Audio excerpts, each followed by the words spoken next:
Diputado Luciano Bugallo, buen día, ¿cómo le va? ¿Qué tal? Muy buenos días. ¿Cómo andan? Gracias por llamar. No, por favor, bueno, no, gracias a usted por poner una puntita de lanza en un tema que viene ocurriendo, yo diría que con mucha intensidad desde el anterior mandato, cuando Cristina Fernández fue presidenta de la Nación, su segundo mandato hasta hoy, sin ninguna respuesta nunca al respecto de los ataques que hay en el campo, en particular a Ciro Bolsas, y ahora, bueno, con interrogantes, si incendios tremendos que se han dado en la provincia de Santiago del Estero, por ejemplo, tendrán que ver con la misma matriz, ¿no? Sí, mira, en realidad lo que nosotros estamos viendo es tal cual vos decís, pero estos últimos meses se ha dado con mayor intensidad y empezamos a notar ya que no se trata solamente de casos aislados, sino que hay un cierto modus operandi detrás de esto. Y aparte cuando uno empieza a analizar los hechos dentro, no como hechos aislados, sino como dentro de un contexto, empieza a ver que se dieron una serie de cosas que cuando uno une los puntos hacia atrás, digamos, por decirlo de cierta manera, empieza a ver como que todo tiene que ver con todo. Y para empezar a unir esos puntos podemos remitirnos aproximadamente hace un año, Bonafini en las rondas de los jueves, esas Ujú. marchas que hacen en Plaza de Mayo, llama a quemar campos de productores agropecuarios, a destruir las cosechas de los productores agropecuarios y a romper los hilos bolsa. Eso puede haber quedado como un hecho aislado. Si uno, en ese momento me acuerdo que la diputada nacional Lehmann le hace una denuncia penal que por supuesto no prosperó, pero después se empiezan a dar otros hechos más. Ya a partir de diciembre, con el cambio de gobierno, es cuando se empieza a dar con mayor intensidad a partir de, por supuesto, de diciembre, enero, febrero, y más o menos a partir de abril, mayo, empieza una campaña que por ahí seguramente algunos la recuerden, que es los productores agropecuarios están reteniendo la cosecha y no liquidan, los productores agropecuarios liquidan 9.500 millones de dólares, cuando pero era falso, porque estábamos en el medio de la cosecha y era imposible estar liquidando la cosecha ni se estaba cosechando. Después, en el mismo contexto se empieza a hablar de reforma agraria, se empieza a hablar de un proyecto de Junta Nacional de Granos, y cuando uno empieza a unir eso, siempre el sector agropecuario es el egoísta, es el avaro, es Mm. el malo de la película, y lo que termina pasando después es que nos empezamos a encontrar con este nivel de violencia y ataques en la propiedad privada, que ya no solo son rotura de silobolsas, porque es rotura y robo de semillas, es corte de alambrados, es robo de ganado, es incendio en campos en Córdoba, es incendio en campos de General Belgrano con rollos de alfalfa, Sí, es sí. incendio era como en Santiago del Estero que se quemaron más de 4.500 hectáreas. Yo conozco particularmente un caso de unos amigos que son 900 hectáreas de maíz listo para cosechar. Y cuando los terminan rompiendo los hilos bolsas es generalmente la noche antes de una lluvia o de tormenta, sabiendo que esto cuando es que el grano se moja se echa a perder. Entonces, y a su vez, uno nota que desde el oficialismo no hay ningún tipo de condena y rechazo y repudio a estos hechos, sino incluso hasta es celebrado por ciertos sectores. Cuando uno ve a nivel militancia, Ujú. incluso tenemos identificados casos puntuales donde funcionarios de algunos gobiernos y municipalidades hacen llamado en sus redes sociales, lo tenemos identificado en Córdoba específicamente. Y bueno, entonces a raíz de esto nosotros hemos presentado proyectos de repudio en la legislatura de la provincia de Buenos Aires, en el Congreso de la Nación se ha dado, específicamente para no solo rechazar y repudiar, sino hacer un llamado urgente al gobierno nacional, a los gobiernos provinciales, que lo condenen tajantemente, porque esto no puede seguir pasando. Porque no solo se trata de propiedad privada, de producción y de trabajo, sino que también se trata de comida, porque eso termina yendo a la mesa de los argentinos, sea como harinas, sea como alimentos para ganado primero, pero termina siendo después Sí, sí, claro. alimentos de los argentinos, y es vergonzoso que en un contexto de pandemia haya argentinos que, perdón la palabra, Ujú. son resentidos para poder, el nivel de odio que hay que tener para meterse en la propiedad privada de un productor agropecuario, para generar semejante daño, cuando es la inversión de todo un año para atrás de trabajo, y es parte de la inversión para la próxima campaña, la verdad que que es totalmente condenable. Ahora, en este sentido, digo, me parece que en esto que usted nos está relatando al respecto de establecer un marco de una mirada más global. Yo estaba viendo en su cuenta de Twitter el último video que subieron ahí en Santa Fe, el tema de Santa Felisa, ¿no? Y el Sí, aspecto de desazón de los que lo recorren, ¿no? Porque es levantarse a la mañana y encontrarse con un estropicio inimaginable. La otra cuestión, o la cuestión central, es la inacción de las fuerzas de seguridad y no sé si habrá apertura de alguna causa judicial sobre esto, si el sistema judicial ha tomado esto como parte de la normalidad de lo que ocurre. mira, está buena la aclaración que haces, porque también tenemos, y cuando hablamos del contexto, estamos en un contexto de pandemia, cuando estamos la mayoría de todos, digamos, de los ciudadanos encerrados, cuando tenés prácticamente todos los pueblos del interior sitiados, tenés controles de acceso para entrar, para salir. ¿Cómo puede ser que no se descubre absolutamente nada? ¿Cómo puede ser que la justicia y la policía no tengan ni siquiera un solo caso sospechoso?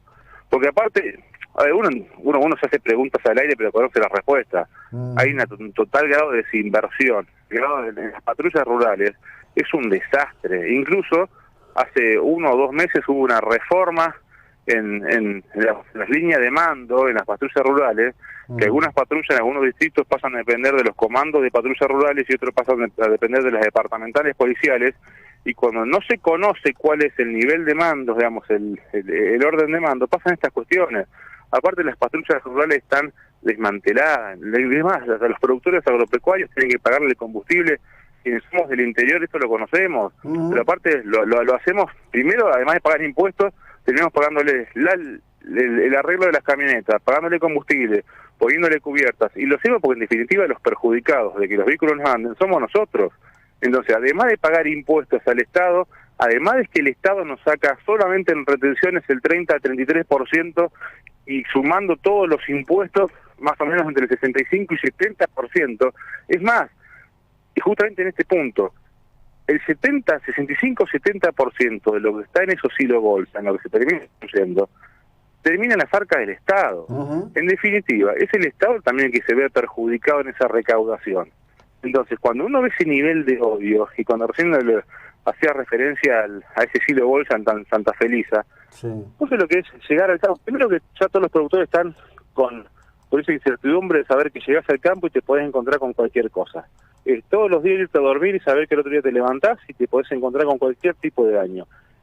Y ahí está tu capital, está la inversión, está lo que tenés que pagar impuestos, ahí están los sueldos que tenés que pagar a tus empleados. El que no tiene campo propio, ahí tiene que pagar el alquiler, pagar el combustible, semilla para la próxima campaña. ¿Cómo haces para volver a arrancar? Esta gente que se le quemó los campos en Santiago del Estero, el caso puntualmente que yo conozco, de 900 hectáreas, es $1 millón que perdió esa gente. Y no es $1 millón porque son multimillonarios, es un capital que está dentro del sistema, pero no es todo ganancia, no son oligarcas terratenientes, es gente que termina, que incluso alquila campo. ¿Cómo hace para pagar el alquiler ahora? ¿Cómo hace para vivir el dueño del campo que no va a poder cobrar alquiler? Entonces, y toda la cadena que queda de proveedores de servicios que no van a poder cobrar. Entonces, cuando uno a veces hace un llamado de atención a las autoridades nacionales, provinciales, municipales, y lo venimos haciendo desde hace tiempo y no se encuentra ningún tipo de respuesta, uno empieza a tener dudas. ¿Sabes cuándo va a pasar algo?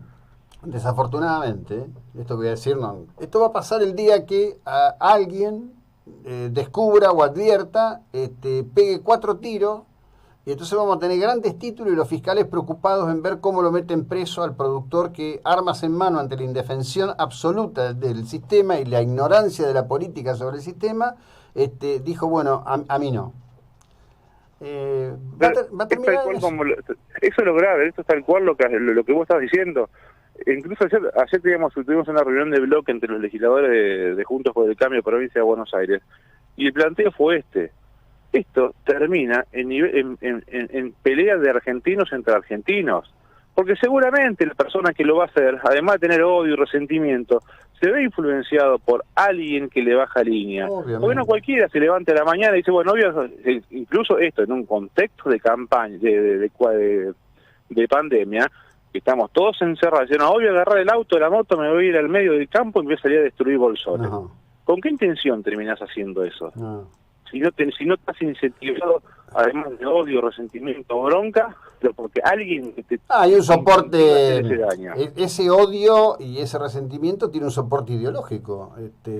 Por supuesto, pero cuando vemos que desde hace tiempo se está haciendo una construcción justamente ideológica de que el campo es el enemigo, de que el campo es el avaro, de que el problema de todo lo tiene el campo, de que el campo encima en un contexto de crisis económica está reteniendo granos para que el dólar se dispare y poder especular, que son todas pelotudeces, porque no me sale, no encuentro otra palabra, porque es falso que se está reteniendo, porque el nivel de retención es similar a años anteriores, porque el productor lo que hace es retiene parte de su cosecha, pero la va liquidando al correr de los meses, porque con eso paga alquiler, paga proveedores, y aparte en un contexto inflacionario, ¿para qué voy a liquidar hoy que me den unos pesos inservibles que no tienen valor a fin de año? Entonces lo que hago, me retengo los granos, a mitad de año liquido la mitad, pago alquileres, pago proveedores, en octubre, septiembre liquido el resto y afronto la próxima cosecha. Y es eso lo que hace el productor. E incluso el nivel de liquidación con respecto al año pasado está un 20% por encima. Entonces es falso. Y, a ver, cuando uno empieza a ver, yo te digo, pues empezás a ver Gustavo Silvestre con C5N, en la semana que estaban hablando de que los productores retenían, era escandaloso el nivel de odio que generan y el resentimiento que se hace desde los medios de comunicación. Entonces es obvio que después algunos resentidos terminan reaccionando y termina pasando lo que está pasando. Bueno, fíjate vos que en una estamos hablando, ¿no? Y en una cuenta dicen, ascienden a 30 los ataques de silobolsas rotos, esto va directo a una guerra civil, soberanía alimentaria, ¿no? Y está claro que no hay una guerra en los términos que todos en nuestra mente visualizamos una guerra, pero debe quedar claro que hay una guerra. Pero por supuesto, pero nos terminan enfrentando entre argentinos. El odio que terminan generando y la bronca que terminan generando y el resentimiento. Porque ¿cómo le explicamos a un productor agropecuario que no siente, que se levanta y siente impotencia, que aparte ya está viendo que esto es que se viene dando en todo el país, que la justicia no avanza, que no hay un solo caso ni siquiera de condena ni de repudio y no enganchan a nadie, la justicia ni la policía ni nadie? Entonces cuando ese tipo se levanta a la mañana y encuentra su bolsón roto, ¿qué va a hacer? Lo primero que dice, bueno, ¿para qué hago la denuncia si en definitiva no pasa absolutamente nada? Incluso hay muchas veces que hasta la policía está involucrada en temas de robo de hacienda. Ayer precisamente detuvieron al jefe del Comando de Patrullas Rurales de la ciudad de 25 de mayo, que estaba en robo de hacienda, con 6-7 personas más civiles. Ayer. Esto, ¿no? ¿Se nos cortó? Se cortó. Bueno, no importa. Vamos a seguirla, porque me parece que este y los camiones llevando plata, que nadie sabe dónde vienen, son dos temas que hay que mirar con mucha atención. No, arreglamos para después. Ya seguimos, 7:49 minutos.